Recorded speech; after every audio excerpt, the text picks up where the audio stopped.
Hello, everyone. My name is Heidi Mathis. I'm a senior here at Ouachita Baptist University studying biology and psychology. And part of my cognition class, I was tasked with exploring a topic that we've been learning about this semester and relating it to everyday life. And so for today's discussion, I chose memory and its correlation to studying efficiently. And so let's begin with getting a basic understanding of memory. And so, according to our textbook, Cognition by Daniel Reisberg, you can think of memory as being similar to that of a computer. And so, we think of the information that we're given on a daily basis as the input that you would give a computer. And so, when we acquire this information, we consider this the acquisition phase. And then that information is stored in a dormant form. And this is similar to like the hard drive or the cloud of a computer. We call this the storage phase. And then when we need the information again, it's retrieved through a search process called the retrieval phase. Um, and so Reisberg also talks about the two different forms of memory. And so we have the working memory and then the long term memory. And so the working memory are things that you're currently thinking about or currently learning. It's considered more fragile because it's less concrete in your brain. And the working memory can only contain a limited amount of information. And so on the opposite like side, we have the long-term memory, which is essentially limitless and it's much more reliable, storing like our knowledge and our beliefs and things like that.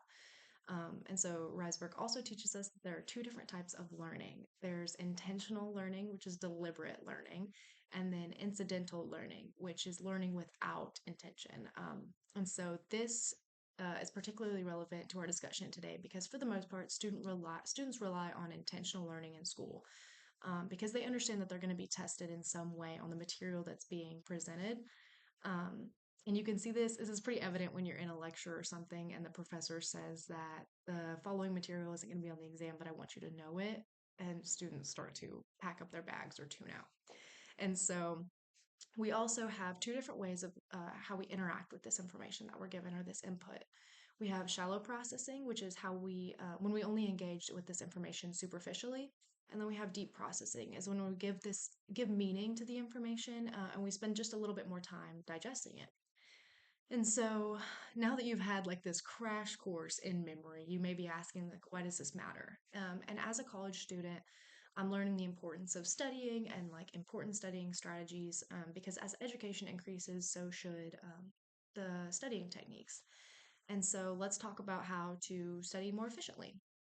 And so it's no surprise that, like most people, students tend to gravitate towards studying techniques that are less energy intensive but feel more productive. And so one author that I read named Willingham describes this as like doing push ups. And so bear with me. When you do push ups on your knees, they're easier and you can do more of them. But in the long run, you're not getting as strong, you're not building as much muscle.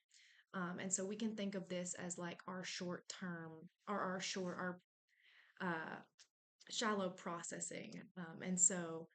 Or our working memory. But then if you do push-ups that are on your toes, they may be harder, more energy intensive, and you can't do as many of them, but you're building that muscle and you're going to be better off in the long run. And so this is similar to how students want to learn, even if it's not in their best interest. And so we also learn from Sarah Sparks, or Casey Booth in this instance, that deep processing strategies require students to assign meaning to the material and make connections within the material as well as with existing knowledge. And this helps to improve memories and overall better performance. And so then Sarah Sparks points out to us that students need a level of desirable difficulty in their studies, meaning that when material tends to get too easy, students tend to think that they don't need to study as much, and this isn't true at all. And so it's important for motivation and for a sense of utility in their studies when students are able to give a meaning to what they're learning, when their coursework and how it's going to affect their future lives and future careers. They pay attention more and they see more of a reason to study for it. And so, therefore, they do better, they perform better. And so, now that we've taken a look at some of the different forms of memory and learning, let's talk about some useful strategies now that we know what not to do. So for time management, there's a technique called the Pomodoro technique. And so a Pomodoro is a 30-minute time block made up of 25 minutes of focused work and 5-minute break. And then after 4 Pomodoros, you can take a longer break of 15 minutes. And then another way is to do a log. And so you can either do this by submitting it to professor or just doing a personal log. And it's just like an honest log of how and how long that you've studied for. This keeps you more honest, keeps you on task, and it's found in a study that I found. It's found that students are who do better in their logs have higher grades.